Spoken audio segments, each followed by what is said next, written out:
Well, hi there. I wanted to make a hockey video, show my fans I ain't gone nowhere, still doing alright, considering. Not been feeling too physically great lately, but you know, whatever. Anyway, there's a few things I wanted to point out.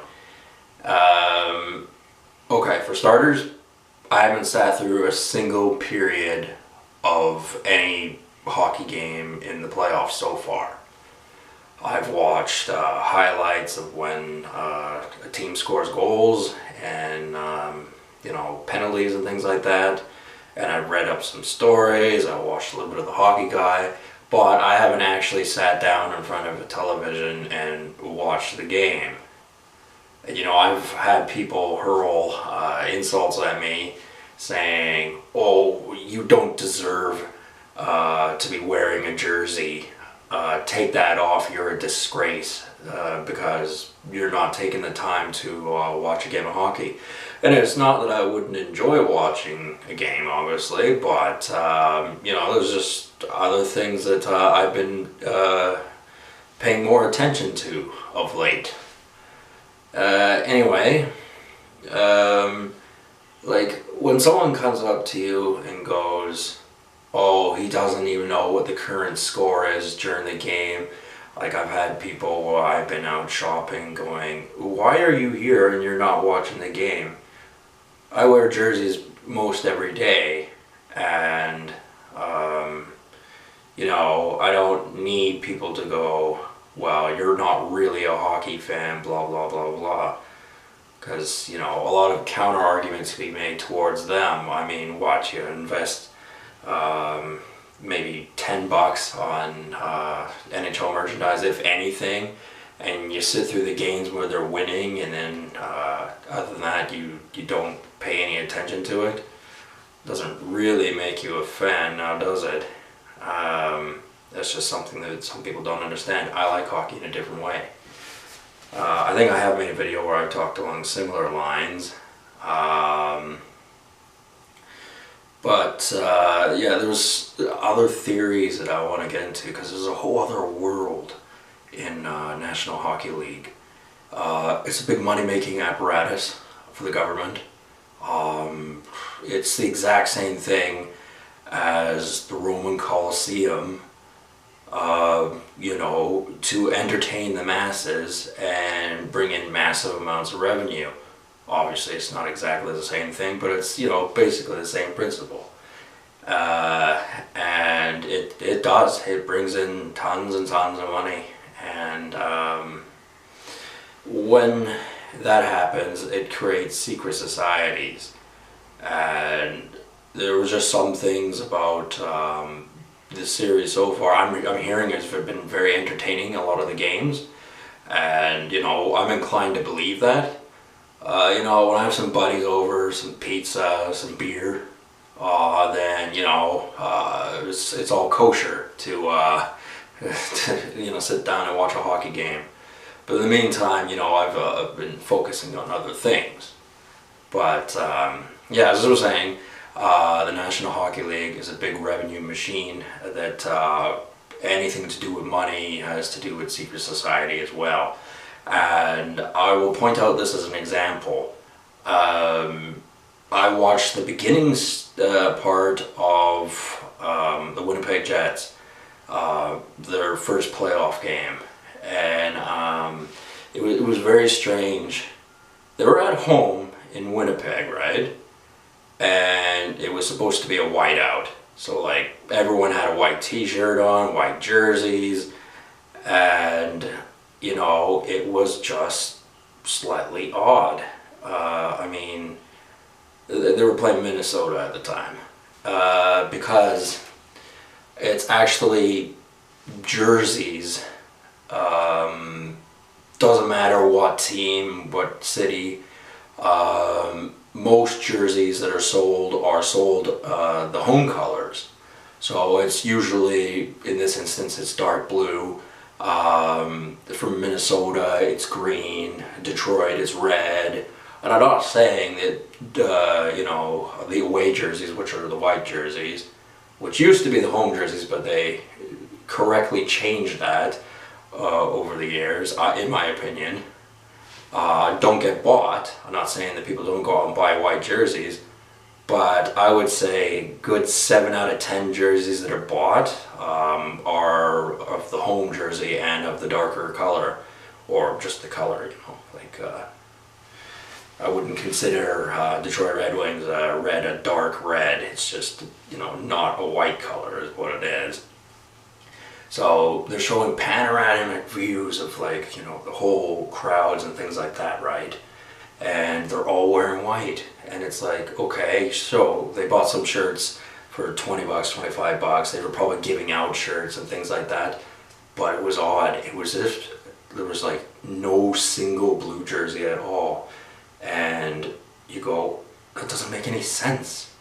Most jerseys that are sold as the home jersey.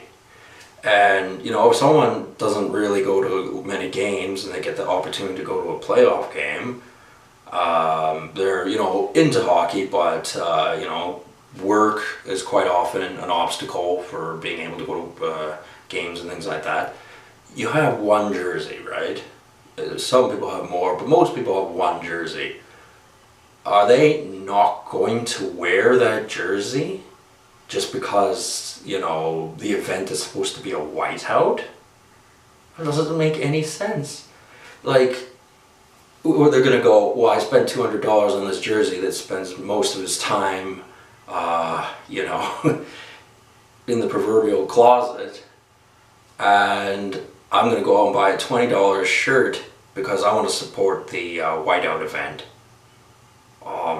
I'm sure there's probably a technical reason on how this works, but to be honest with you, if I was there, I would be wearing this blue jersey. I would not go out and buy a $25 shirt or, adjust what I'm wearing to accommodate the way they wanted to present this event.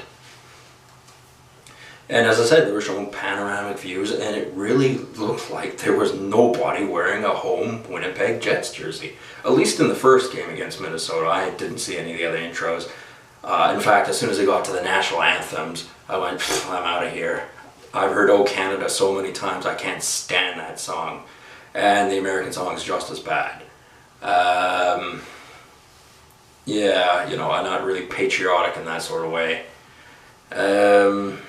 Anyway, yeah, it wasn't the only panoramic view that was odd. They were showing one view. I think it must have been coming from people standing looking at a jumbotron or waiting to get into the arena. Just a whole column of people. Right splat in the middle, there's a dude wearing a Guy Fawkes mask, an anonymous mask, right there. He had a hood on and he was wearing it, and he was purposely there. And I think it was live anyway. I mean, the television said it was live, so I guess I'm inclined to believe it. It was very, in this kind of strange world, wearing that mask really should be harmless, but unfortunately it isn't. And that person was specifically there. I don't know, maybe because the secret societies have decided they wanted Winnipeg to do well. Canada could win a Stanley Cup, and that would be a good thing in my opinion. I don't know if that's going to happen or not, but I do believe Winnipeg is going to beat Nashville. As I may have said before, Nashville had their chance to win a cup, and it just didn't work out. They looked terrible against Pittsburgh. It was clear before the series even started that Pittsburgh was going to win. And, in my opinion, Nashville had their opportunity. They just came off a President's Trophy win. They've made it to the second round. This is about the time when they'll get knocked out. And it may be Winnipeg versus Vegas, because San Jose has looked a little shaky from what I'm hearing. And that would be a great conference final. Again, I hope Winnipeg does well, but who knows? We don't know what's going to happen. But yeah, obviously there is most certainly a push in the underworld for Winnipeg to do well. That much I can discern just from the 5-10 minutes I spent watching the preliminaries to the first game of Winnipeg versus Minnesota. I knew Toronto wasn't going to get it done, and I'm not surprised that they got knocked out.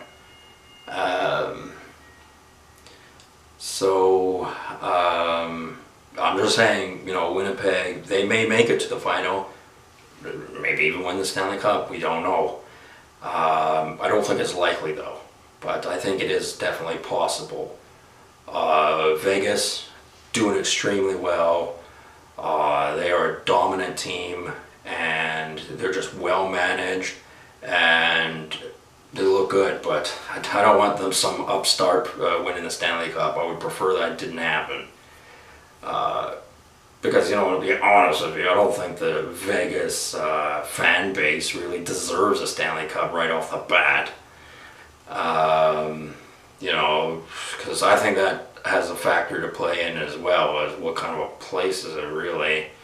I mean, I used to think Nashville was a good place, and it is in some ways. A lot of good music has come out of there, a lot of good food, but, there are some areas that are bad, obviously. But it's still not in comparison to Pittsburgh. Pittsburgh's way worse.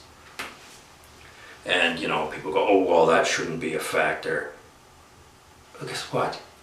Almost no hockey teams have the majority of their players from that particular city that they're playing for. They're either from Russia, Eastern Europe, the States. Most of them are from Canada. Most Canadians, the big names, play for American teams. So, I don't feel like hearing that argument. It's dumb. Anyway, it'd be interesting to see, but Vegas. I think if they make it to the final, I do not think they'll win the Stanley Cup. It's too Cinderella story, as I've heard some playoff teams called before. The Carolina Hurricanes were called that for some reason years ago when they made a good playoff push. I don't think this is when they won the Stanley Cup. I think this was much later. And a lot of nicknames get picked up and they just don't make any sense from somebody who wasn't there. This is inner society. Making the game more interesting by creating stories and things like that, and it's just something that I don't understand because I'm from the outside. This is the critical thinking I like to do about hockey, which you won't get from someone who can recite statistics, knows when hockey players were drafted, how many Stanley Cups were won per team, how many different coaches has a team gone through, how many different teams have had a particular coach. Or any of that sort of stuff. That's less interesting to me because obviously I'm interested in the money. The money is what I'm interested in, and the game is good, but it's obviously not without its flaws. Okay, so the thing I wanted to make clear about this video was there's definitely an underworld movement about it, and we don't know what's going to go on, but there is a typical sense. And it is in my opinion that Winnipeg is going to defeat Nashville. And it's not just because they were up 2-1. It's because, Nashville had their chance last year and it didn't work out for them. But I don't think Winnipeg is going to make it to the Stanley Cup final because they'll probably be playing Vegas, and they're a very solid team. I don't know how well those two teams did against each other during the regular season, but Vegas is just all I've been hearing about, especially from the hockey guys, how dominant they are. And I think that would be a good series, but Winnipeg would have to put a lot into it to get past them. I think they would have to be physical and just, stymie their offense, because that's something that Winnipeg's kind of struggling with. They can score goals, but they're not stopping offense. And Vegas is all about offense. I forget how many players the hockey guy said on Vegas have like a large amount of points in the regular season, but it was a lot. It was like 10 guys who have like over 40 points or something like that, and that's phenomenal, phenomenal for an upstart team like Vegas. So if Winnipeg can stop Vegas's advance, stop their scoring, they can win and make it to the final.